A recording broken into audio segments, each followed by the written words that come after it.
Olá, meus amigos, um dia de muita paz para todos nós. Hoje, exatamente 27 de junho de 2022, estamos nós reunidos para estudarmos a obra Revista Espírita. Esse trabalho será conduzido pelas nossas queridas Mita e Carla, agora super conhecida, tia Carla e tia Mita. Tchau. Tchau, nosso trabalho com as crianças. Vamos então agradecer por esse momento que Jesus nos proporciona de estarmos juntos estudando a obra Revista Espírita. E vou pedir para a própria Mita fazer a nossa prece de gratidão. Senhor Jesus, graças te damos pela oportunidade do estudo, pela oportunidade do encontro, pela oportunidade de podermos saber um pouco mais da história, do trabalho, do empenho que o Allan Kardec teve nessa revista, o cuidado, a diligência com ela. E, claro, os ensinos morais que sempre nos podemos tirar dela. Ajuda-nos, Jesus, a compreendermos e, principalmente, colocarmos em prática essas lições para que possamos nos tornar homens de bem, para que possamos, nas horas difíceis, essas lições nos servirem de consolo, de norte, de amparo. Ajuda-nos a ficarmos contigo, porque tu estás conosco hoje e sempre, que assim seja. Já estamos no mês de julho de 1860, no Boletim da Sociedade. Estamos no item Estudos. Primeiro estudo, evocação da Grande Françoise, uma das principais convulsionárias de Saint-Médard, da qual uma primeira evocação já foi publicada, vê o número de maio de 1860.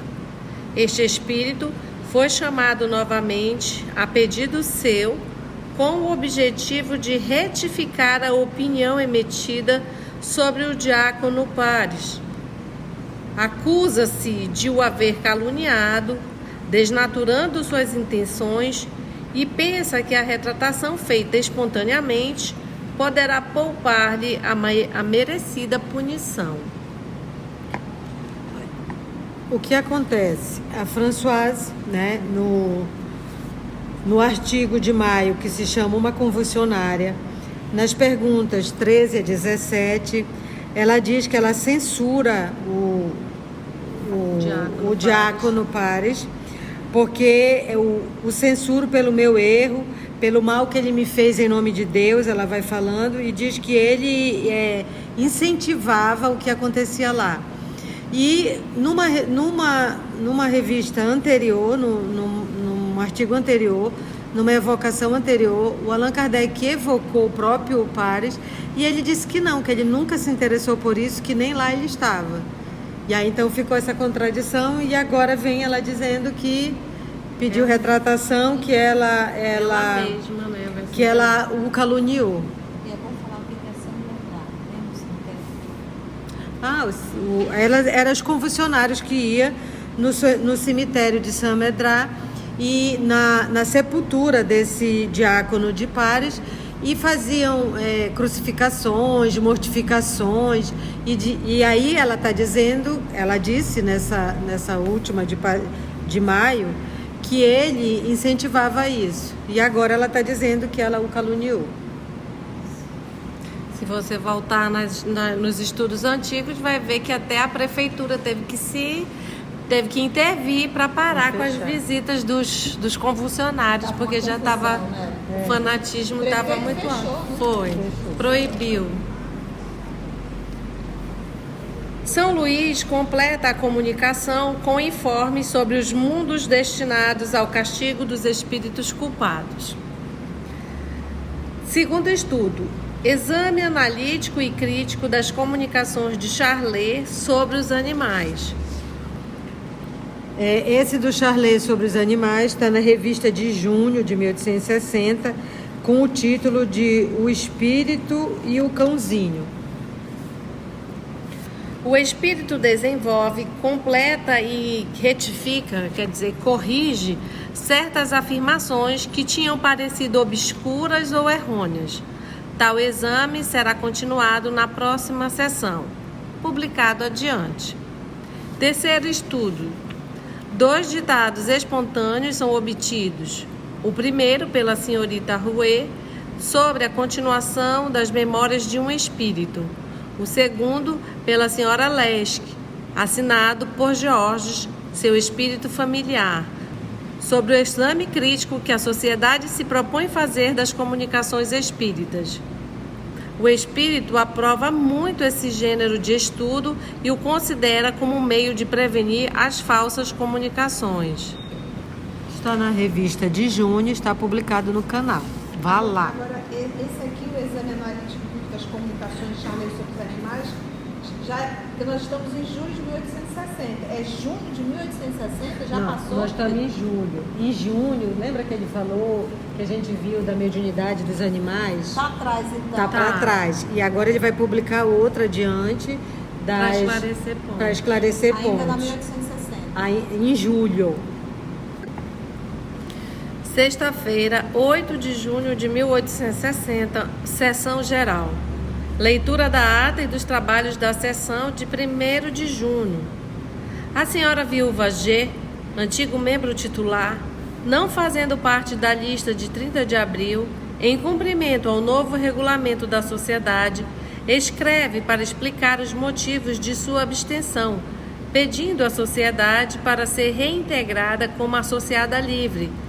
Com a anuência da comissão, é admitida nessa qualidade.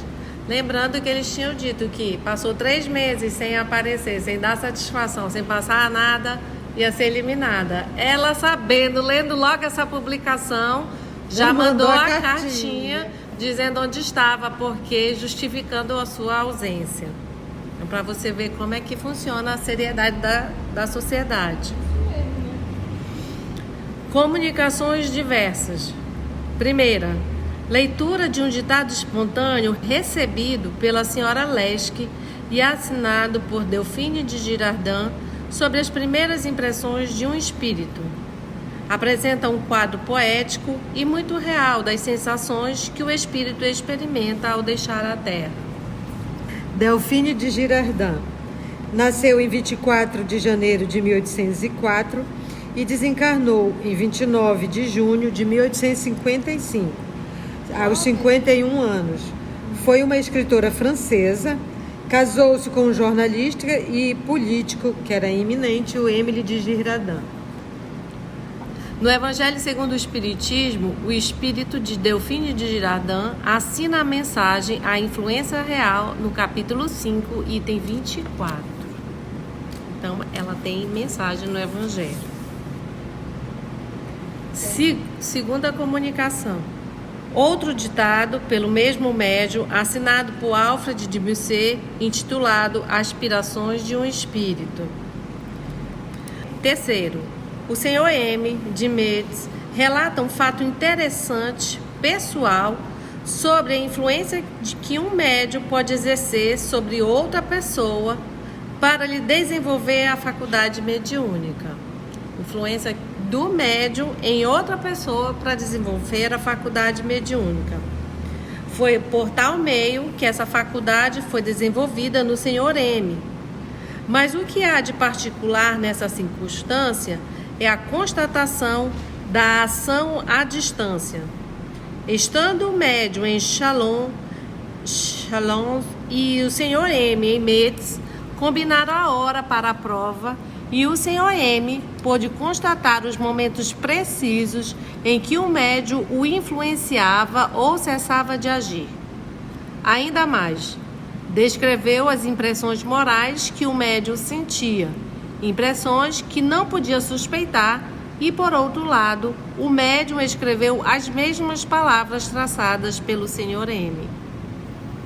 Deu-se ainda, com o mesmo médium, um fato muito curioso de escrita direta e espontânea, isto é, sem provocação e sem nenhuma intenção de sua parte, porque em tal absolutamente não pensava. Várias palavras que não podiam ter outra origem, quando se conhecem as circunstâncias, foram inopinadamente achadas escritas com manifesta intenção e apropriadas à situação. Tendo tentado provocar nova manifestação semelhante, o médium nada conseguiu. Ele está só relatando isso, ele não diz Se acontece, se não. se acontece, se é possível um médium influenciar outra pessoa a uma distância, porque estava cada um em uma cidade, né? E ele está dizendo o que ocorreu, que na mesma hora eles combinaram o horário e o Sr. M, ele disse que ele sentiu, né? Em que o médium o influenciava ou cessava de agir. E escreveram as mesmas palavras. Ele está só reportando o que o Sr. M relatou. Estudos. Primeiro, perguntas diversas dirigidas a São Luís. Primeira pergunta, sobre o estado dos espíritos. Pergunta sobre o que se deve entender por esfera ou planeta das flores, de que falam alguns espíritos. Pergunta sobre as faculdades intelectuais latentes. Pergunta sobre os sinais de reconhecimento para constatar a identidade dos espíritos. O São Luís, professorzão, né? Com questionários para responder. Todo esse material que foi pro livro dos médios, né? Evangelho, a Gênesis, céu e inferno, né? Imagina. A gente já querendo todas as perguntas. É para ver agora. o trabalho que ele... E tudo depois para... Existem perguntas diversas de livro São Luís sobre o estado dos espíritos, né? Aí, livro dos médios. E ele fazia essas perguntas previamente, né? Quando ele ia para a reunião, as perguntas já estavam todas elaboradas. Ele elaborava todas as perguntas.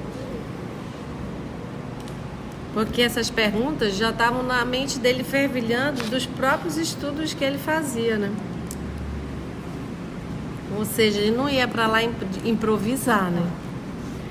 Segundo, evocação de Antoine T., desaparecido há alguns anos, sem deixar indícios sobre seu paradeiro.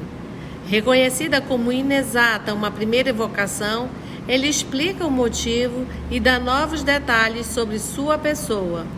A experiência mostrará se são mais verídicos que os primeiros. E aí o que ele vê, né, é de evocar uma pessoa desaparecida, e como a tia já falou, que tinha vezes que ele dizia não é permitido, porque isso é uma provação para os familiares, para quem se interessa pelo desaparecido, né? E ele está dizendo aqui que a primeira foi inexata e que agora, quando ele diz a experiência mostrará se são mais verídicos, ele quer dizer só com o tempo, com as investigações, com a observação e com o estudo. Terceiro estudo.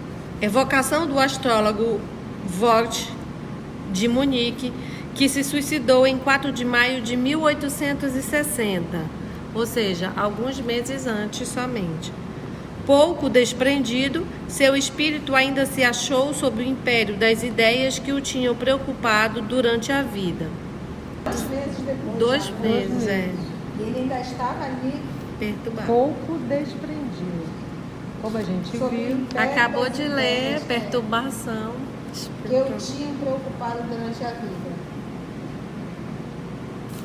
Devia estar sendo assistido, né? Quarto, 2 ditados espontâneos são obtidos simultaneamente. O primeiro pelo Sr. Didier Filho, sobre a fatalidade, assinado por Lamennais. O segundo pela Sra. Lesque, assinado por Delphine de Girardin, sobre as mascaradas humanas. Félicité Robert de Lamennais. Nasceu em 19 de junho de 1782 e desencarnou em 27 de fevereiro de 1854, aos 71 anos. Foi filósofo e escritor e político francês. Ele foi ordenado padre aos 34 anos, incansável, se devotou à causa do povo. No Evangelho segundo o Espiritismo e no Livro dos Espíritos, na questão 1009, encontram-se mensagens suas. Sexta-feira, 15 de junho de 1860, sessão particular. Pausa para falar que novamente, né, essa parte parece chata, parece maçante, mas é para falar para demonstrar, apesar, olha, já estamos aqui no terceiro ano de Revista Espírita, né? E ele sempre fazendo os boletins, botando as atas, explicando o funcionamento da sociedade. Então, assim, a transparência do trabalho da sociedade. Sexta-feira, 15 de junho de 1860, sessão particular. Leitura da ata e dos trabalhos da sessão de 8 de maio. Por proposta da comissão, a sociedade admite como sócios livres o senhor Conde de N, de Moscou, e o senhor P, proprietário em Paris. Mais um associado, além das fronteiras da França, né? Lá de Moscou. Então a gente vai o estudo para lá e vamos ter notícias o senhor Conde apresentar alguma curiosidade. Comunicações diversas. Primeiro, leitura de uma carta informando que em certas localidades o clero se ocupa seriamente com o estudo do espiritismo e que membros bem esclarecidos desse corpo falam dele como de uma coisa chamada a exercer grande influência nas relações sociais. É bem interessante, ó, que né, ele não tem só inimigos. Corpo aqui no sentido de sociedade que estuda, né?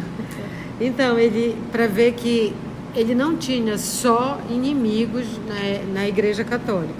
E ele fala de outros membros, né? Como diz, membros bem esclarecidos. E ele se preocupa de dar essa notícia, a leitura de uma carta informando que em certas localidades o clero se ocupa seriamente com o estudo do espiritismo. Então ele dá as notícias, ele não fica só os que detratam e as respostas e as agressões. Ele fala também as coisas boas. Então, nem só uma coisa boa, mas assim, o clero se preocupando de analisar, como ele fala, assim, indo em profundidade para fazer uma análise e depois talvez uma crítica, né? Também não eram só críticas ou comentários superficiais, né?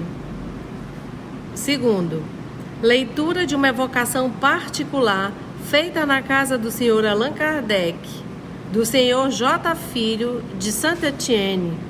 Embora de interesse privado, essa evocação apresenta ensinamentos úteis pela elevação de pensamentos do espírito chamado, tendo sido ouvida com vivo interesse. Eu queria ouvir todas essas mensagens. Eu também, da mais particular, e aí a gente Eu ouvi fofoqueira.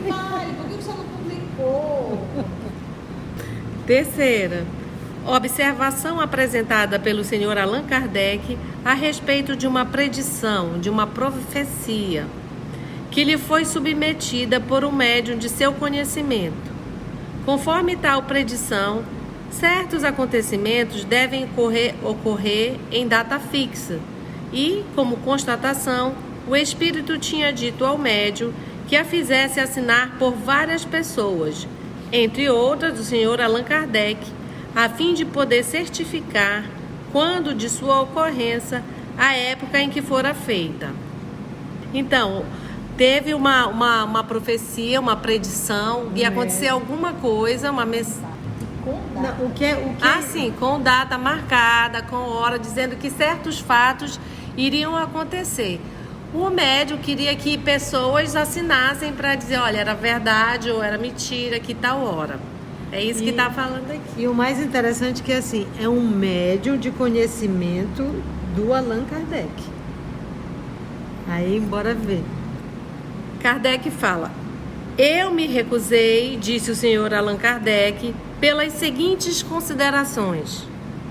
Muitos têm visto no Espiritismo um meio de adivinhação, o que é contrário ao seu objetivo.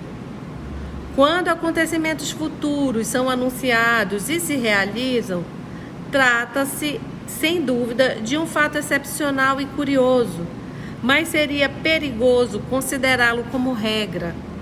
Por isso, não quis que meu nome servisse para legitimar uma crença que falsearia o Espiritismo em seu princípio e em sua aplicação.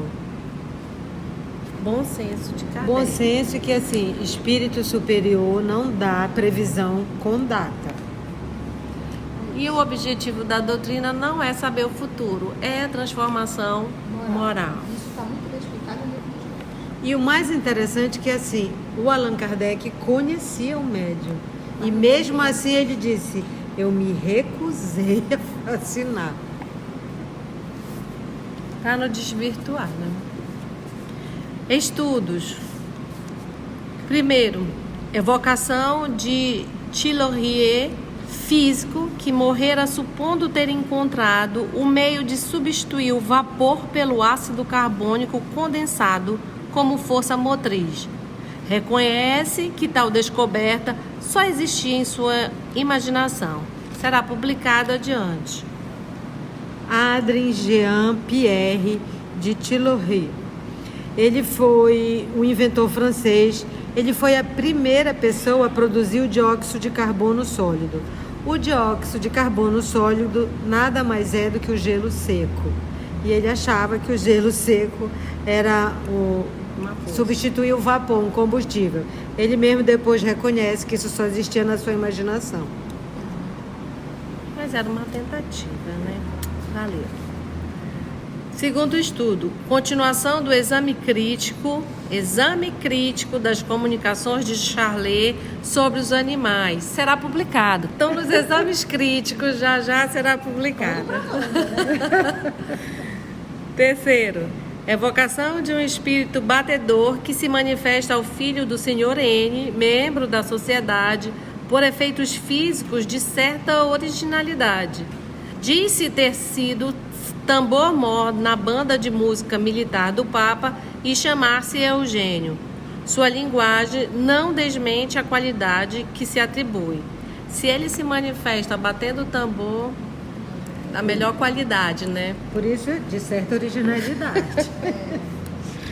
Quarto, ditado espontâneo obtido pela senhora Leschke sobre o desenvolvimento das faculdades intelectuais a propósito da evocação de Tillorier, assinada por Georges, espírito familiar. É de notar que esse espírito muitas vezes adapta suas comunicações às circunstâncias presentes, o que prova que assiste às conversas mesmo sem ser chamado.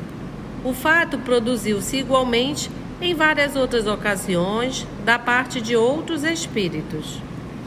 Ou seja, as sessões da sociedade era concorridíssima por encarnados e desencarnados. Outro ditado espontâneo pelo senhor Didier Filho, assinado por Vauvernac e contendo alguns pensamentos avulsos. Luc de Clapiers, Marquês de Vauvernac, nasceu em 5 de agosto de 1715 e desencarnou em 28 de maio de 1747. 31 anos, novinho. Foi um escritor e moralista francês.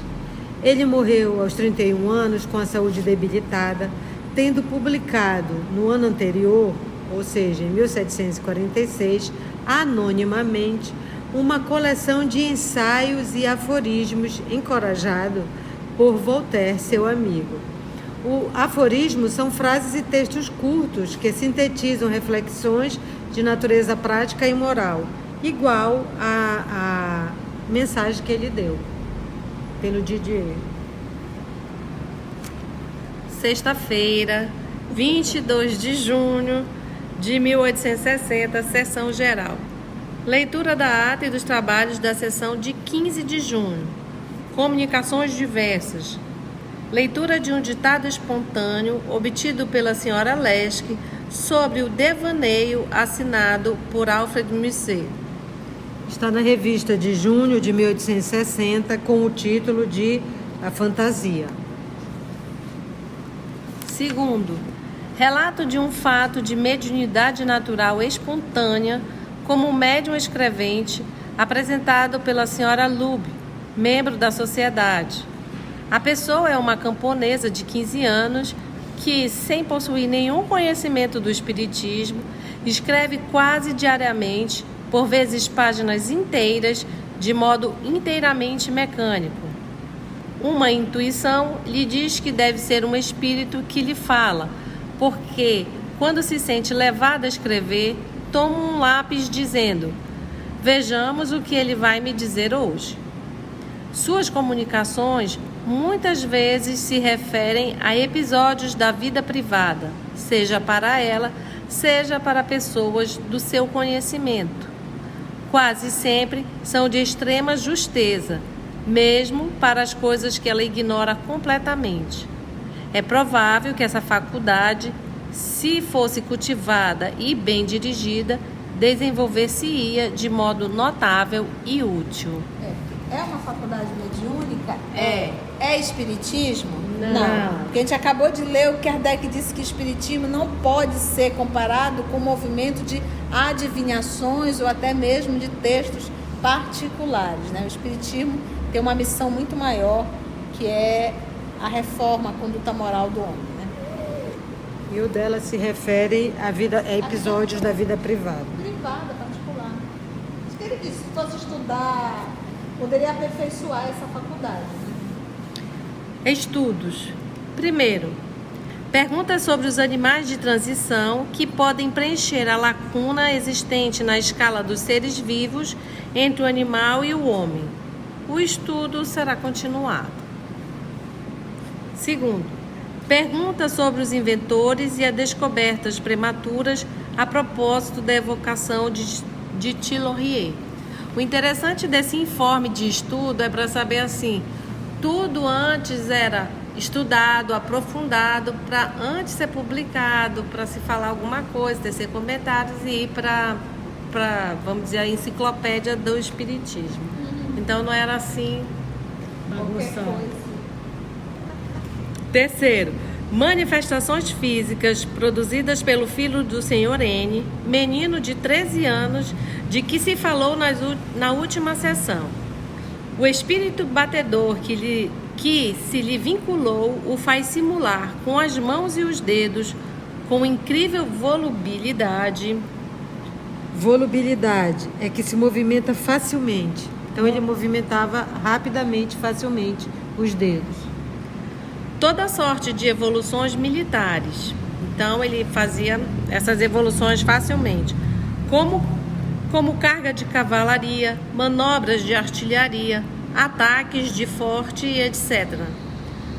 Tomando todos os objetos ao seu alcance para simular armas. Exprime os vários sentimentos que o agitam, como a cólera, a impaciência ou a zombaria, por violentas batidas e gestos de pantomima muito significativos. Pantomima é a arte de demonstrar, através dos gestos e ou expressões faciais, os sentimentos, pensamentos, ideias, sem utilizar palavras.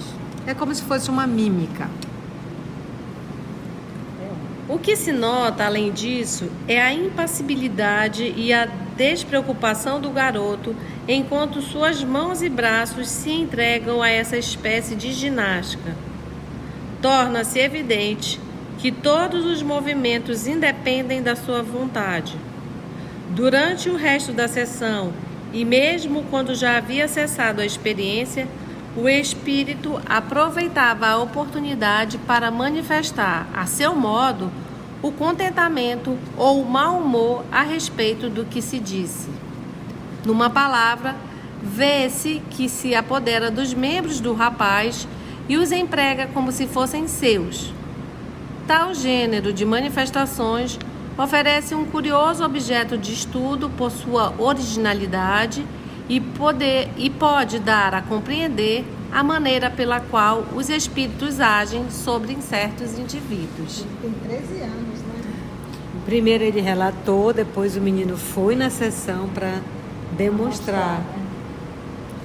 Interrogado sobre as consequências que essas manifestações podem ter sobre o rapazinho, São Luís fez advertências de muita sabedoria e aconselhou não as provocar. Além disso, fez com que a sociedade se comprometesse a não entrar nessa via de experiências, que teria como resultado o afastamento dos espíritos sérios, e a continuar ocupando-se, como fez até agora, em aprofundar as questões importantes. Se vocês têm medo das chibatadas da tia de São Luís, eu corria. E aí é interessante que ele diz assim, isso não é importante. Volta como os espíritos também disseram para o Chico, materializações, os fenômenos físicos, e isso não é o importante. O importante para nós, espíritos rebeldes, é reforma moral. E assim finalizamos o estudo de hoje e também o boletim da sociedade. No próximo estudo entraremos em frenologia e fisiognomonia. E agradecemos a Jesus, aos amigos espirituais que nos intuem e orientam por esse estudo e por essa oportunidade de trabalho e aprendizado. Até o nosso próximo estudo, se Deus assim permitir. Que assim seja. O trabalho do Cristo, ele é sempre coletivo, ele não é individual, não está centralizado sobre a cabeça de um. Somos o EOS, esse grupo que Jesus foi construindo ao longo dos anos, e estamos nós aqui estudando e tendo a alegria de poder compartilhar com todos vocês.